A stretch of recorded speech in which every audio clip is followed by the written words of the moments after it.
Inside Utah politics, I'm Glenn Mills. President-elect Donald Trump has been hard at work making appointments to his cabinet. With his inauguration just around the corner, many are wondering what's going to happen with policies and laws he's promised to get rid of, specifically the Affordable Care Act. It's been controversial for many Americans since it went into effect. Along the campaign trail, President-elect Trump promised to get rid of it once he becomes president. This morning we are taking a closer look at what dismantling the Affordable Care Act could mean for us here in the state of Utah. We have invited Representative Robert Spendlove to the show. He represents District 49, and Jason Stevenson with Utah Health Policy Project. Gentlemen, great to have you with us. Thanks for being here. Thanks. Good to be here. Thanks for having us. You bet. Jason, let's start with you. As an advocate for the Affordable Care Act, are you pretty much coming to grips with the fact that it is going to be repealed and replaced, or do you still hold on to hope that perhaps it could survive? We definitely think it's going to be repealed, and the replacement time frame is what is in question.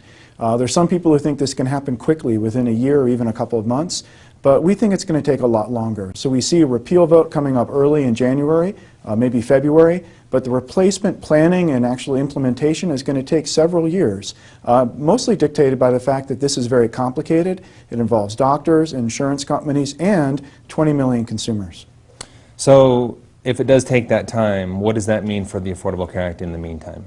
Well, the insurance that people are buying right now during open enrollment will work through the year 2017. So if you purchase a plan, it's going to be stable on the individual marketplace. If you have employer-based insurance, there also won't be that many changes happening as well. So you can rest assured that your insurance at least will be stable through 2017. After that, we're not quite sure. Pre-existing conditions could come back.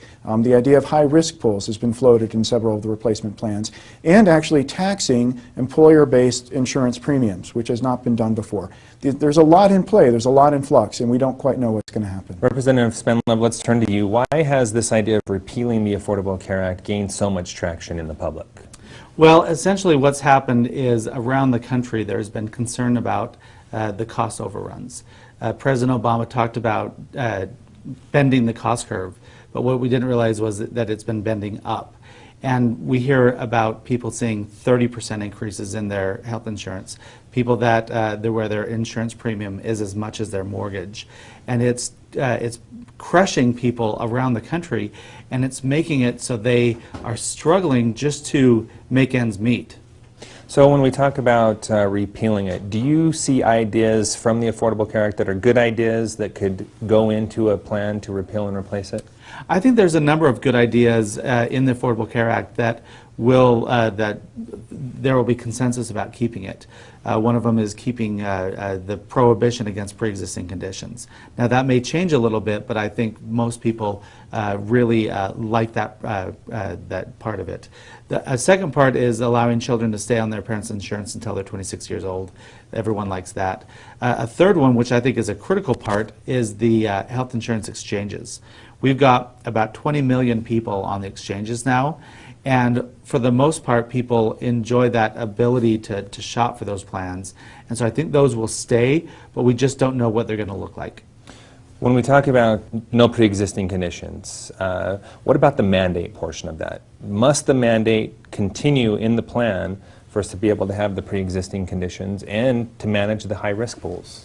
I mean, if you talk to any insurance person, any healthcare economist, they will tell you that you cannot have pre-existing condition protections, which means you're not charged more or denied coverage because you're sick, unless you have a mandate for people to go out and get insurance, like the Affordable Care Act has. And if you don't get insurance, then you're fine, but there's still a mandate to bring in the healthier people, because we know the sick people are going to come in anyway, because they really need and demand this insurance. So it really can't happen. Now, there's different ways to do a mandate.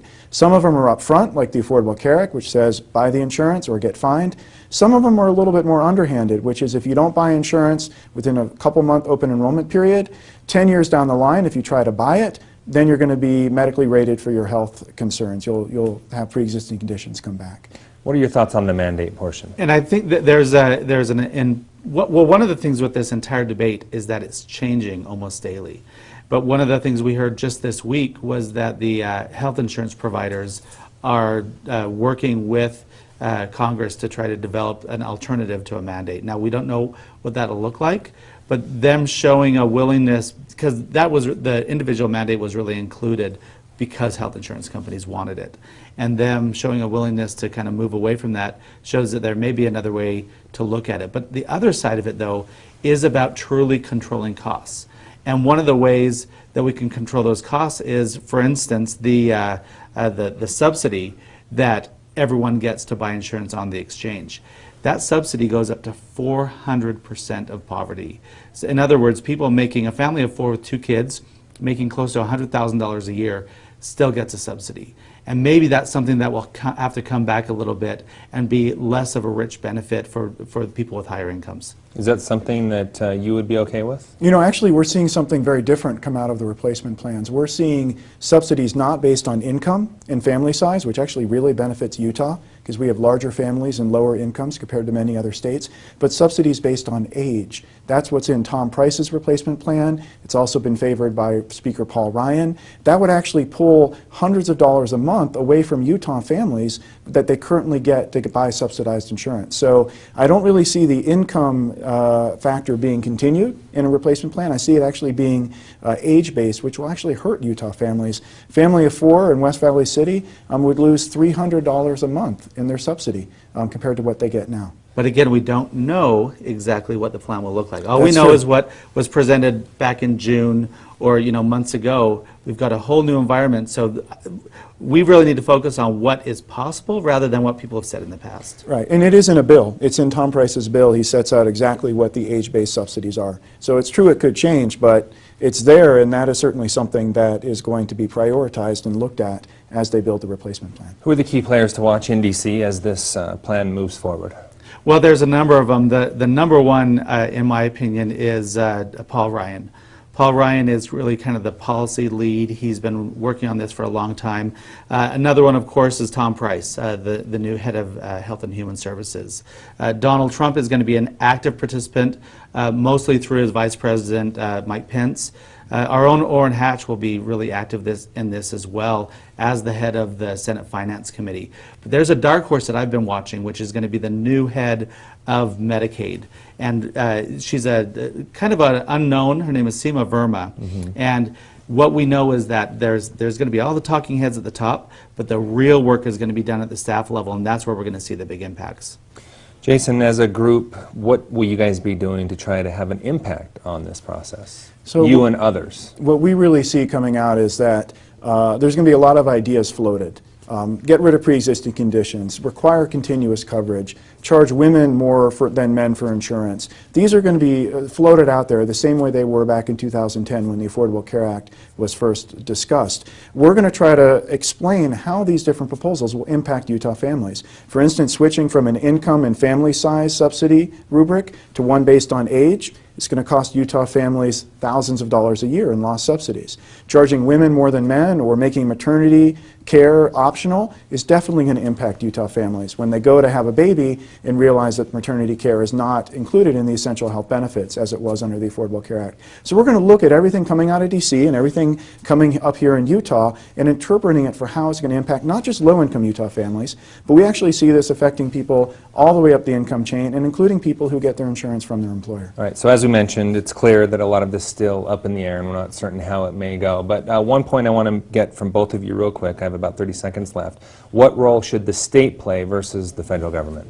Representative Spendlove? Well, I think the state should play a very active role. That's been one of my frustrations, is that in all of this discussion, the federal government has been driving everything. And I'm very encouraged to hear that they want to shift that control back to the states.